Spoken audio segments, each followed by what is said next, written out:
अब जैसे साड़ी भारतीय ड्रेस है तो महिलाओं के लिए ठीक है। अब आप ये कहिएगा कि खान सर कह रहे हैं कि साड़ी एक भारतीय ड्रेस है तो क्या हम साड़ी पहन के हम घूमेंगे? आप समझिए, ये मैथ के लिए ठीक है, आईआईटी में लगाइए, हम वो पहले से लागू है, हम कहीं उसका विरोध नहीं कर रहे हैं, लेकिन जीएस के लिए लागू नहीं है यहाँ पर। तो आयोग इसका खंडन नहीं किया और सबसे बड़ा आग में घी का काम किया। 4 दिसंबर को आयोग ने एक नोटिफिकेशन जारी किया, क्योंकि कई बार ऐसा क्या होता है ना कि कोई व्यक्ति खुद नहीं इन्वॉल्व होता है, लेकिन जब उसको पता होता है कि यह व्यक्ति पेपर लीक करा रहा है तो वहाँ आँख बंद कर लेता है। तो ये भी एक तरह का अपराध ही है। एक सोशल मीडिया पे एक तस्वीर आपकी वायरल हो रही थी जिसमें आप अस्पताल के अंदर थे और एडमिट थे। उसके बाद कई तरह के सवाल उठने लगे कि खान सर गए वहाँ पे, फिर इसके बाद अस्पताल चले गए, क्या इनको चोट लगी, क्या पुलिस ने इनकी? नहीं, पुलिस ने किसी भी तरह का दुर्व्यवहार नहीं किया।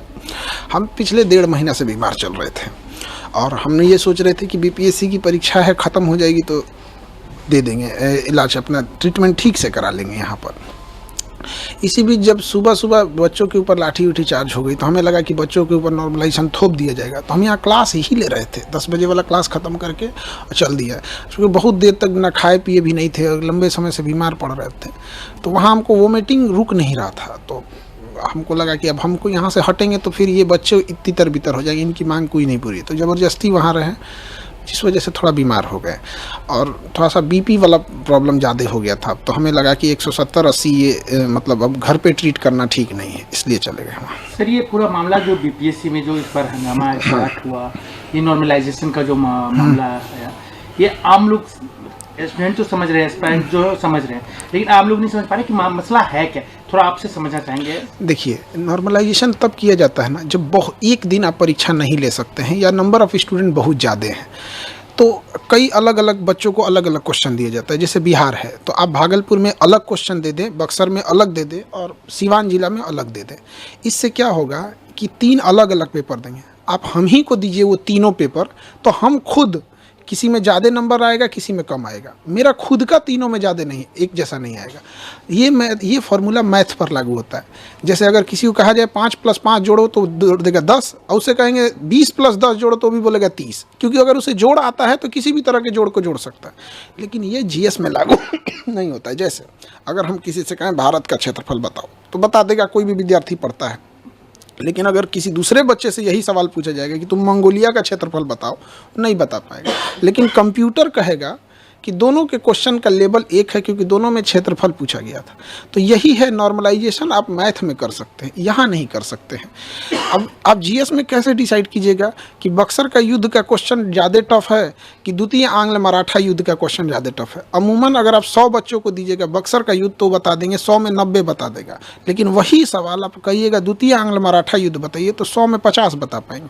तो बच्चों के साथ ये भेदभाव न हो, ये गणित में सक्सेस है। बिहार में यूपीएससी कोई राज्य नहीं लागू की है, क्यों? ना यूपीपीसीएस में है, ना कहीं पे ही, ना ही यूपीएससी ने लागू किया है। यूपीपीसीएस ने आरओ में लागू करने की कोशिश किया था, बहुत ज़्यादा हंगामा हुआ, बाद में ये चीज़ें को वापस लेना पड़ गया था उन लोगों को।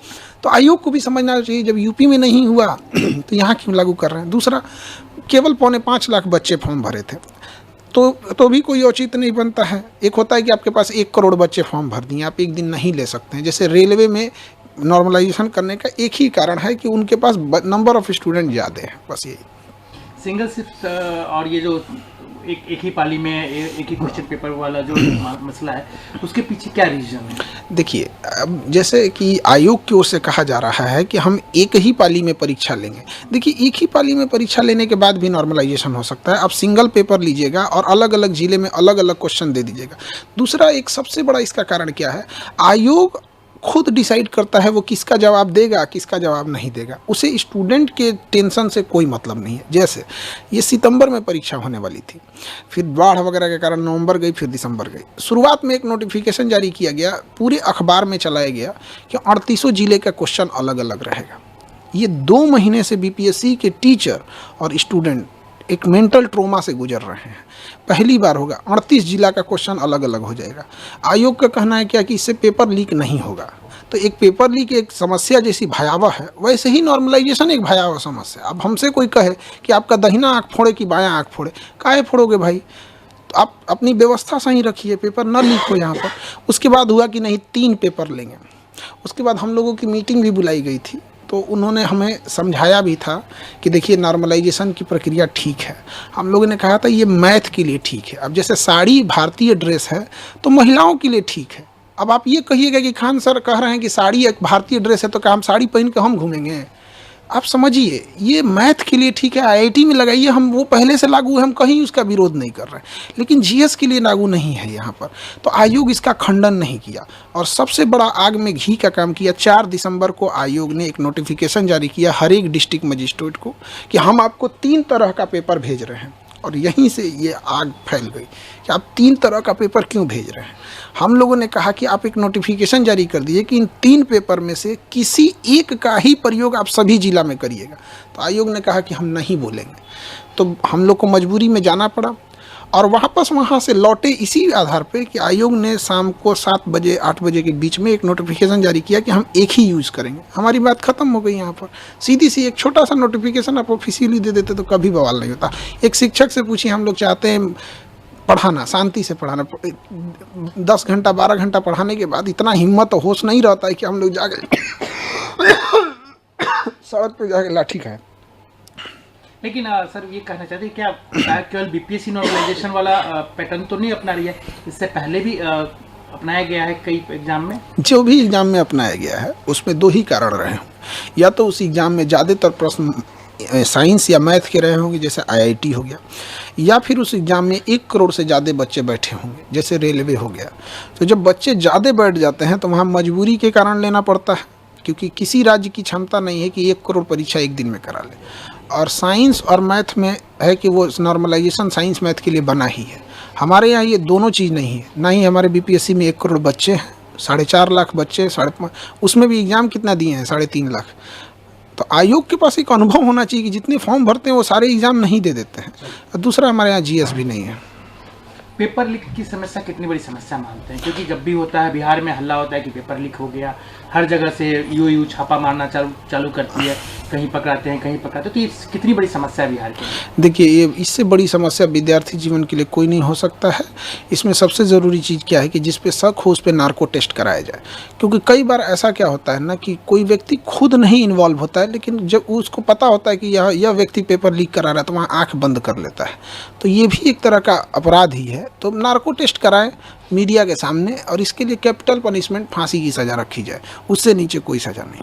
हम लोग कोई प्रवोक नहीं किए। आप गर्दनी बाग में जो बच्चे प्रोटेस्ट किए थे, आप पूछिए पुलिस से कि एक गमला भी तोड़ा है बच्चों ने, एक गमला भी तोड़ा होगा तो हम बच्चों की जिम्मेदारी ले लेते। उन्होंने कुछ नहीं किया यहाँ पे। तो हम लोग ने कोई भी प्रवोक नहीं किया था इस तरह का। दूसरी चीज़ क्या है कि हम लोग वापस क्यों आए थे? एक छोटा सा नोटिफिकेशन के लिए। अगर आयोग लिबरल रहता, हठधर्मिता नहीं दिखाता, तो हम लोग वापस आ जाते। बिना मतलब के पुलिस को भी इंटरफेयर करना पड़ा। पुलिस का ये सब काम थोड़ी है कि कोई तांडव करे, बीच में पुलिस आ जाती है। आप मानते हैं कि ठीक है, बच्चे हैं, उनका जब हक मारा जाएगा तो प्रोटेस्ट करेंगे, क्या और क्या करेंगे, इतना पता तो चलेंगे नहीं। लेकिन जब वो प्रोटेस्ट करने जाते हैं तो जिस तरीके से उन्हें ठंड में पीटी गई, दौड़ा के मारा गया, किसी का हाथ टूटा, किसी का पैर टूटा, ये बिल्कुल गलत है। वो बच्चे भी जो अधिकारी बने हैं लोग, वो भी एक समय में स्टूडेंट थे। और वो जितने वर्तमान अधिकारी हैं उनसे ही पूछते हैं क्या आप अपने स्टूडेंट लाइफ में नॉर्मलाइजेशन बर्दाश्त करते? वो नहीं बर्दाश्त करते। तो बच्चों को भी पीटा गया वहाँ पर, ये गलत है। यहाँ पर हम लोग भी जब बीपीएससी के लिए जा रहे थे तो डिटेन किया गया थोड़ी देर के लिए, बाद में छोड़ा गया जब नोटिफिकेशन आ गया तब। सर ये बताइए कि खान साहब नॉर्मलाइजेशन को लेकर अब क्या करेंगे, आगे क्या करेंगे? अब ये 2024 पे तो नहीं हुआ, 25 में भी लागू नहीं होने दिया जाएगा। अब इसके लिए हम लोग जहां भी जाना पड़े, संबंधित अधिकारी जिनको अवगत कराएं इन सब चीज़ों से, यही हम लोग। पेपर लीक हुआ है सर? अभी यहाँ पे तो आयोग अपना प्रेस कॉन्फ्रेंस अभी दिया है। अब उसके में आगे क्या कर रहा है आयोग का, अभी पूरी प्रेस कॉन्फ्रेंस चल ही रही है उनकी। ये प्रेस कॉन्फ्रेंस आयोग का खत्म हो जाता है तब हम कुछ बता पाएंगे, क्योंकि अभी तो प्रेस कॉन्फ्रेंस रनिंग है। रद्द कर दिया गया है। हाँ, ये तो अभी बापू परीक्षा परिषद वाला को रद्द किया गया है। आगे पूरी प्रेस विज्ञप्ति क्या आती है, अभी वो प्रेस कॉन्फ्रेंस रनिंग में है, तो हम अभी पहले उसको पूरा देख लेंगे तब बता पाएंगे। पटना एडमिनिस्ट्रेशन की तरफ से एक सीसीटीवी फुटेज जारी किया गया, उसमें दिखाया गया है कि एक सेंटर पे कैसे जो है कुछ स्टूडेंट जो है निकल जाते हैं बाहर। पटना पुलिस का कहना है कि यही लोग हैं जो पूरा अराजकता फैलाए हैं, आतंक फैलाए वो हैं। सीसीटीवी फुटेज पूरी तरह से जारी कर दिया जाए। हम लोग का भी यही मांग है कि पब्लिक को भी अधिकार होता है डेमोक्रेसी में। वहाँ पे अगर कोई स्टूडेंट अगर इस टाइप का, देखिए परीक्षा परिषद में स्टूडेंट तो मेरे ख्याल से इस तरह का नहीं करेंगे, लेकिन अगर वो सीसीटीवी फुटेज है वो तो जो होगा वो जांच का विषय है। वहाँ पर सीसीटीवी फुटेज पूरी पब्लिक को आ जाने दीजिए। अभी आयोग की मीटिंग, चूँकि प्रेस कॉन्फ्रेंस चल ही रहा है, ख़त्म हो जाएगा तो ही हम कुछ कह पाएंगे। सर लेकिन एक सवाल उठता है कि कुछ भी होता है बिहार में परीक्षा से रिलेटेड, छात्रों से रिलेटेड, तो खान सर का नाम आ जाता है। आखिर क्या रीजन है, खान सर का नाम घसीटा जाता है या ज़बरदस्ती आया जाता है? अब नाम के लिए क्या, हमारे पास सबसे ज़्यादा बच्चे हैं, हम कम फी में पढ़ाते हैं, तो ऑब्वियस बात है कि सबसे ज़्यादा चर्चा हो जाता है। यही कारण है यहाँ पर।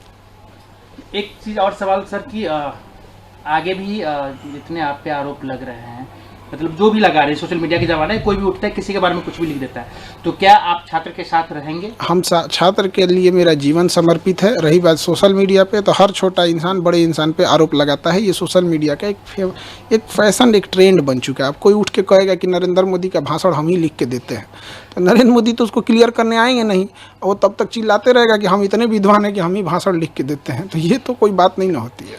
अब आपकी तबीयत बिल्कुल स्वस्थ है? अब तो ठीक है, तबीयत ठीक है। एक चीज़ और सर कि कहा गया कि आपको जब हिरासत में लिया गया तो क्या आपके साथ किसी तरह की ज्यादती हुई?